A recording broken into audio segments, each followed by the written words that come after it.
Thank you, Mr. Duncan. Mr. Munoz, you've apologized and made compensation for Dr. Dow. I appreciate that. It was awful to watch that. It reminded me of a Trump campaign rally. People shouldn't be treated that way. But the problem we've got is overbooking of airlines. And the reason we had the overbooking and having to take that man off the plane, or have somebody come off the plane, is because the airlines are beyond the realm in getting profits, higher salaries for executives, and less for customers. Part of that can be seen in the size of the seats that you have for the customers. Now, American and Delta are a tiny bit better than United on pitch. Spirit's the worst. I think Sky Blue is good, but probably Alaska's okay. It's been shown that passengers can get problems with their veins and thrombosis from long flights when they're so close together. Seats have gotten smaller, pitch has gotten less. Safety is a factor as well as comfort. Mr. Munoz, can you tell me what United has done, if anything, to try to have seats, size, and pitch that is safe for an evacuation of an airplane if an emergency should occur, which I believe is supposed to be 3 minutes to get everybody off? If I could, Scott is our seat expert and has been doing this for quite some time. If I could yield to him. If you could briefly give me the answer. Yes, sir. Safety is our #1 priority, as is at all the competing airlines here today. And we test all of our aircraft for evacuation in the case of emergency, and that's done under the guise of the FAA.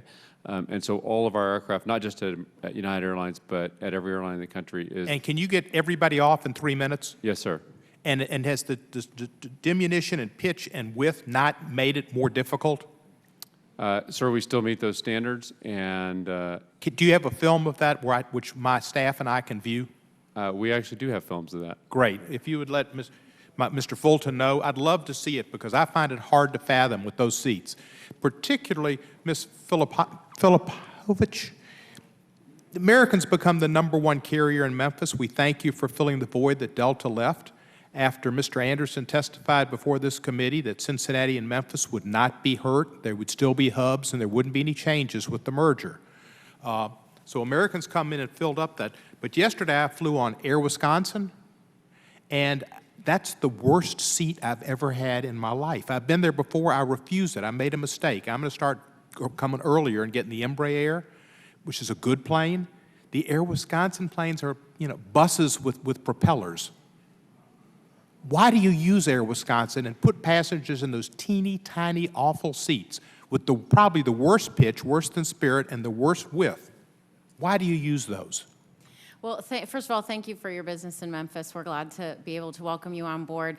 We work with regional partners to allow us to have different size aircraft so we can serve small and medium-sized communities across the country, and we're really proud to do that. We know that we need to work to standardize the products and services because when a passenger buys a ticket on American Airlines, they expect American Airlines level of service. That's what I expected. I thought I was going to get an Embraer, and instead I got on, Air 1941. It was like a civil rights bus from the 60s that had been preserved and had propellers put on it. Well, I apologize that you had an uncomfortable flight, and please know that we're working to improve and standardize the experience that our customers have, regardless of who operates the flight when they buy an American ticket. Thank you. Mr. McGee, do you believe that the pitch and the width have hurt customer safety as well as maybe imperiled diminished comfort? Yes, absolutely. It's not just a comfort and value issue.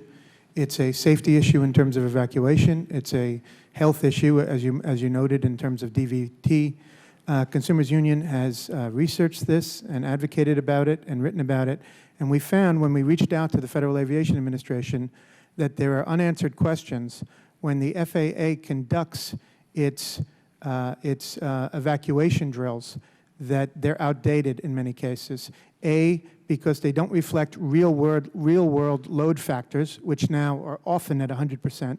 They're at less than 100%. B, they're often with employees and things like that, so they're people that know how to evacuate a plane.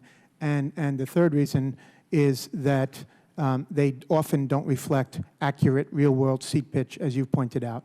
So there are unanswered questions there about the most primary issue of all, which is safety. Thank you, sir. My time's expired, but to the airlines, think Memphis. We need more flights.